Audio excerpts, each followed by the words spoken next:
For the kind introduction, and hello and welcome to my talk. I will talk about a novel approach to calculate stress intensity factors. And this novel approach is based on the modified corrective closure integral, and I'd like to start with a short motivation.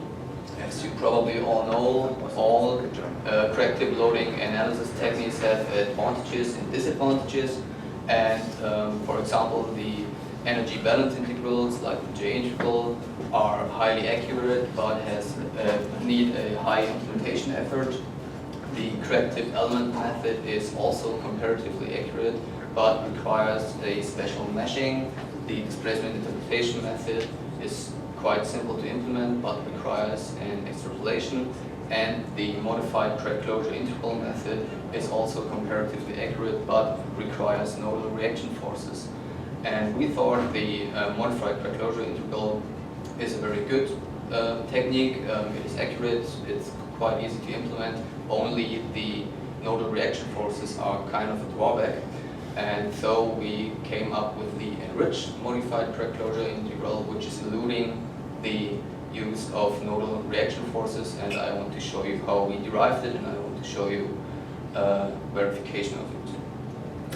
In order to give you a deeper understanding of the topic, I will talk about the theoretical aspects first. I will talk about the other corrective loading analysis techniques, but this is a very brief overview. There are a lot of aspects that I cannot cover in this talk.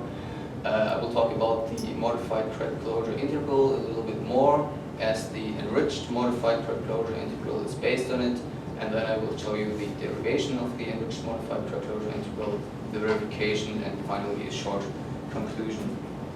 So let's start with the other corrective loading analysis techniques. At first, for example, for the J integral.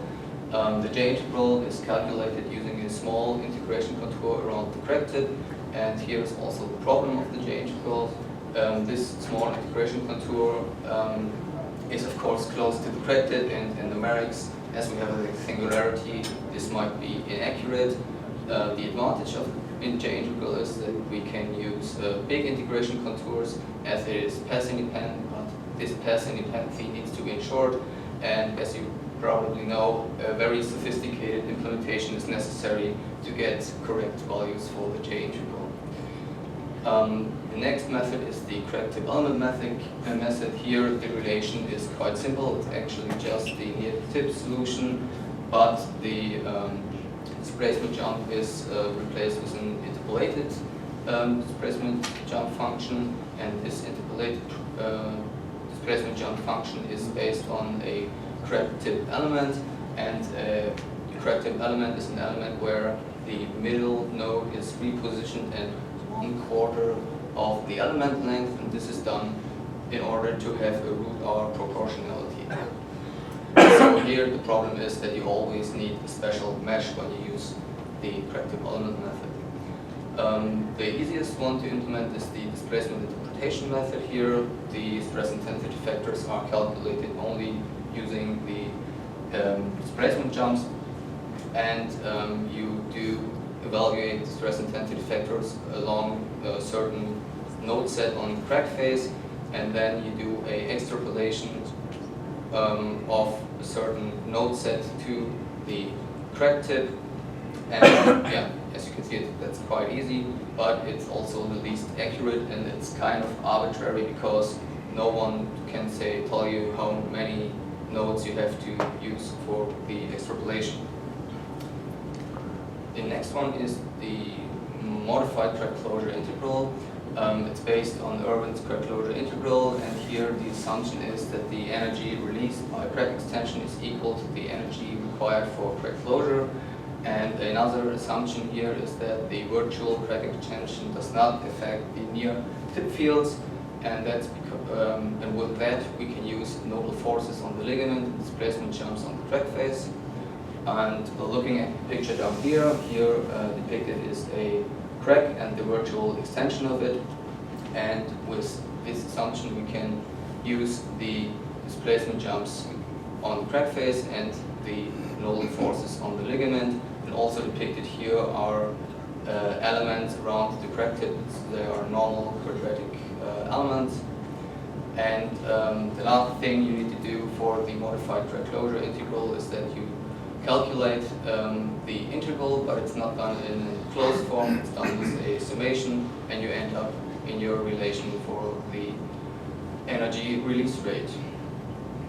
So let's talk about the enriched modified crack closure integral. It is also based on the crack closure integral of Irwin, and also the same assumptions hold as they do for the modified crack closure integral. So the same energy needed for extension is needed for closure, released by extension is needed for closure, and also the near-tip fields do not alter with a virtual extension on the crack. If we then insert a relation between the stress intensity factors and the energy release rate here, we end up with this relation, and in there for the stresses we can insert the near-tip solution of the stresses, and we can then do a mode separation. As we know, the mode 1 stress intensity factor is directly related to the displacement in 2 direction, and the mode 2 stress intensity factor is directly related to the displacement in 1 direction. So we can do this separation here, and then we only have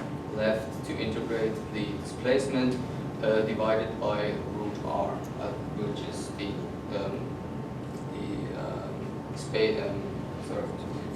which is the distance of a certain point to the corrective.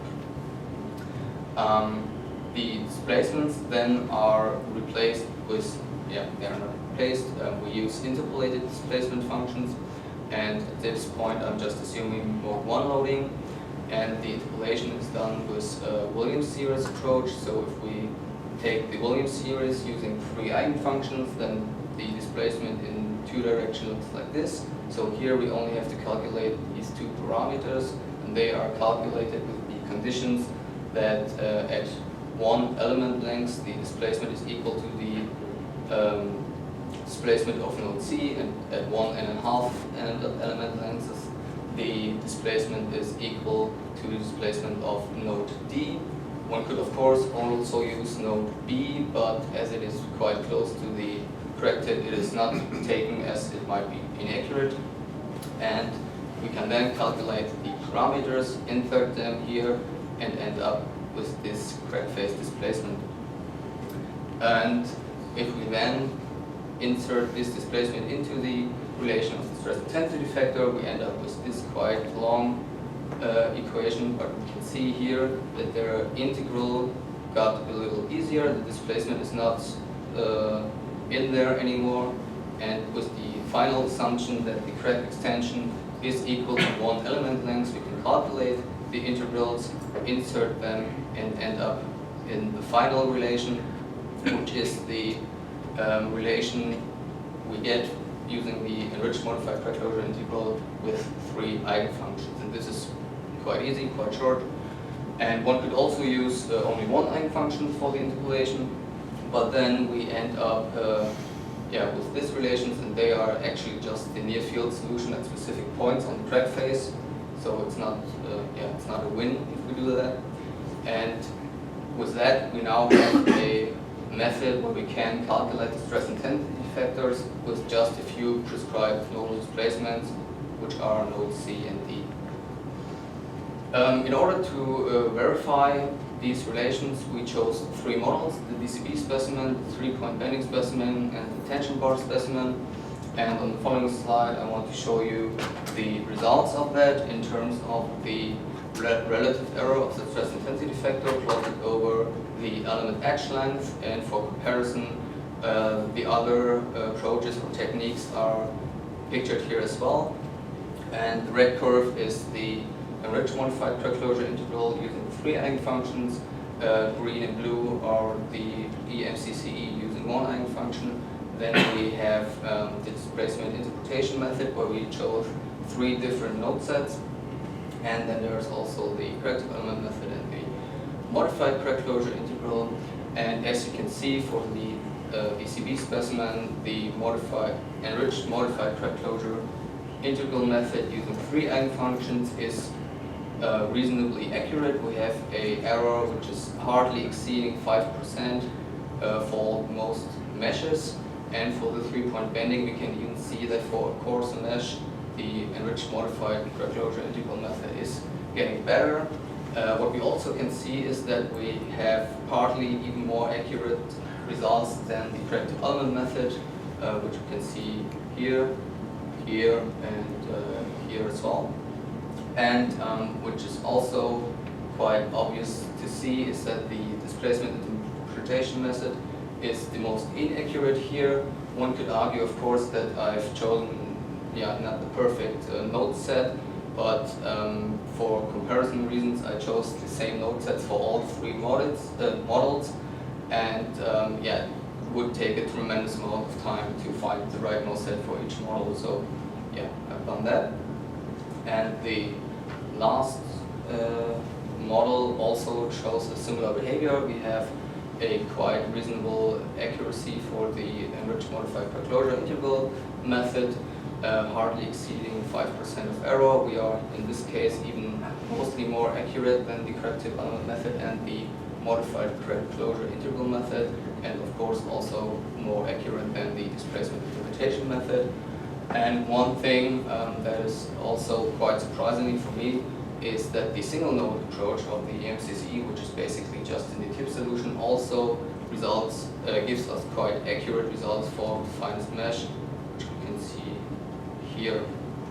To shortly sum up, I've shown you the derivation of the enriched modified closure integral. It is based on the ideas of the modified closure integral, and we only insert the near tip stresses and interpolated displacements, giving us a relation with only a few prescribed nodal displacements in order to have the calculation for the stress intensity factor. And the advantages of this method are that it is very easy and fast to implement. We do not need a special mesh, we do not need nodal reaction forces, and we do not need any extrapolation, but we still have a comparable accurateness.